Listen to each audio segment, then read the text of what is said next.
እስቲ ራሱን በመስታወት አይቶ ልክ እንደ ሰው ራሱን መሆኑን የሚያውቀው ግዙፍ እንስሳ እስኪ ስለሱ እናያለን።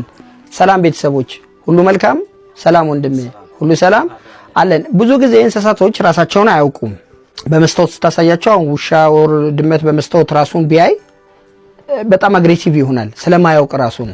አንድ እንስሳ አለ፣ በርግጥ አንድ ብቻ አይደለም ሌሎችም አሉ የተወሰኑ። ግን ዛሬ ማንሳት የፈለኩት በጣም ልዩ የሆነ አፈጣጠር ስላለው ስለ ታላቁ ዝሆን ነው። መሬት ላይ ካሉ እንስሳዎች ሁሉ በግዝፈቱ ዝሆንን የሚያክል የለም። አሁን ላይ እስከ 6000 ኪሎ ግራም ድረስ ይመዝናል ዝሆን። ዝሆን ለየት የሚያደርጉ ብዙ ባህሪዎች አሉት። እስቲ የተወሰኑትን እንይ። ግን ቤተሰቦቼ ቪዲዮቻችንን እንለቃለን እየወጣ አይደለም እና ፕሊስ የምትችሉትን ያህል ኮፒ ሊንክ እያደረጋችሁ ለሌላው እንዲደርስ ደግሞ ሼር እያደረጋችሁ ፎሎ ያደረጋችሁን ፎሎ እያደረጋችሁን። ዝሆን የሚገርም ተፈጥሮ አለው።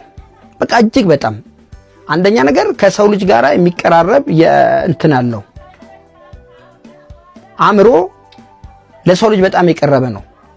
ዛሬ ሰምታችሁ ማታውቁት በእርግጠኛነት ስለ ዝሆን አንዳንድ ሰምታችሁት ማታውቁትን ነገር እናወራለን። የመጀመሪያው አሁን እንዳልኩ ራሱን በመስታወት ውስጥ ቢያይ ራሱ መሆኑን ያውቃል ልክ እንደ ሰው። ይሄ አንዱ በጣም ገራሚው ነገር ነው። ሌላኛው ደግሞ ዝሆን ደስታንንም ሐዘንንም እንዲሁም ሐሳብና ትካዜን ያውቃል። የሚገርምህ ነገር እንደ ሰው ማለት ነው። በጣም ያዝናል፣ በጣም ይደሰታል፣ እንዲሁም ደግሞ በጣም በሐሳብ ይሄዳል። ዝሆን ከብዙ እንስሳዎች ለየት የሚያደርገው ነገር ምንድነው? የማሽተት አቅሙና የመስማት ችሎታው ነው። አሁን ውሻ በማሽተት ይታወቃል አይደለም? ነገር ግን ዝሆን በጣም ከሱ በላይ በጣም ያሸታል።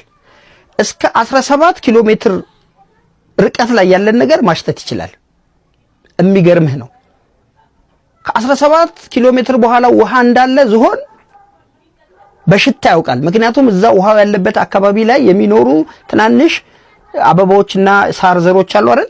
የነሱን ሽታ ከ17 ኪሎ ሜትር በላይ ሆኖ ያሸትና ውሃ ቅርብ እንዳለ አንዱ በሱ ያውቃል። ሌላው ደግሞ ከርሰ ምድር መሬት ላይ ወደ ታች እስከ 15 ሜትር ድረስ ያለን ውሃ ዝሆን ያውቃል። ከመሬት በላይ ሆኖ እሱ ከመሬት በታች ያለን ውሃ 15 ሜትር ድረስ ያለን ውሃ ዝሆን ያውቃል፣ ዲቴክት ያደርጋል እግሮቹ ማለት ነው።